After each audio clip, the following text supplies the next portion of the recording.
कणकवली शहरातील उड्डाणपुलाखालचा परिसर सुशोभित करण्यासाठी नगरपंचायतने अतिक्रमण हटाव मोहिमेला वेग दिलाय। शुक्रवारी मुख्याधिकारी गौरी पाटील यांच्या नेतृत्वाखाली उड्डाणपुलाखालच्या परिसराची प्रत्यक्ष पाहणी करून जागांचे मोजमाप करण्यात आले।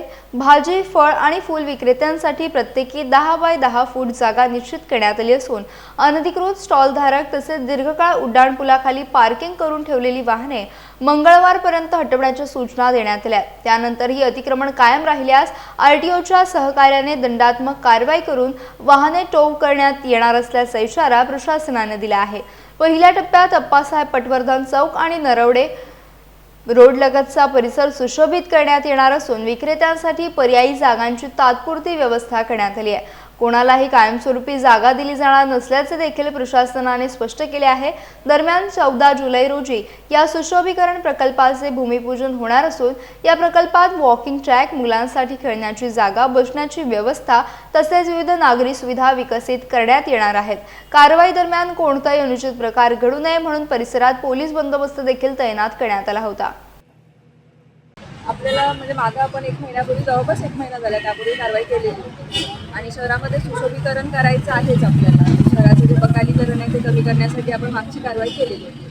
आता त्याचा पुढचा टप्पा म्हणजे आपलं सुशोभीकरण। तर सुशोभीकरणासाठी आपण पहिले काही पार्ट आपण निवडले, म्हणजे जसं निधी अवेलेबल होईल त्यानुसार आपण काम करतो। पहिल्या टप्प्यामध्ये आपण पटवर्धन शहराचा मुख्य भाग आहे तिथून आपण सुरू करतो। तिथून 3 पिलर घेतलेले आहेत, P5 ते P11 या पिलरमध्ये आपण सुशोभीकरणाचा पहिला टप्पा घेतो। तसंच नरडवे रोड हाही शहराचा महत्त्वाचा पॉईंट असल्यामुळे नरडवे रोडमध्ये P37 ते P42 या पॉईंटमध्ये आपण सुशोभीकरण घेतो। त्यातला आता पहिला जो भाजीचे आपले भाजी, फळं, फुलं विक्रेते जे बसतात P11च्या दरम्यान तिथे जे बसतात त्या लोकांना आपण तिथून रिलोकेट करतो। तेही तात्पुरत्या स्वरूपाचं, म्हणजे कोणालाही आपण परमनंट स्वरूपाची जागा देत नाही। पण तिथं जे आपल्याला सुशोभीकरण करायचं त्यासाठी तिथे जे लोक बसलेले आहेत, फळं फुलं विक्रेते बसलेले आहेत, भाजी विक्रेते बसलेले आहेत, त्यांना आपण शेजारच्या पिलरमध्ये रिलोकेट करतो। त्यासाठी आपण 10 बाय 10च्या जागा आखून दिलेल्या आहेत। नंतर 1-2 दिवसामध्ये किंवा सोमवार मंगळवारच्या दिवसामध्ये आपल्याला या सर्व लोकांना आपण व्यवस्थित प्रकारे तिथे अलोकेट करून घेऊ आणि त्यामुळे त्यांना सगळ्यांना तिथून स्वतःचे स्टॉल काढण्यासाठी आपण विनंती केलेली आहे आणि सूचना केलेल्या आहेत। आणि जर या पलीकडे कोणी आपल्याला मंगळवारपर्यंत सहकार्य नाही केलं तर आपल्याला मग ते काढून घ्यावं लागेल।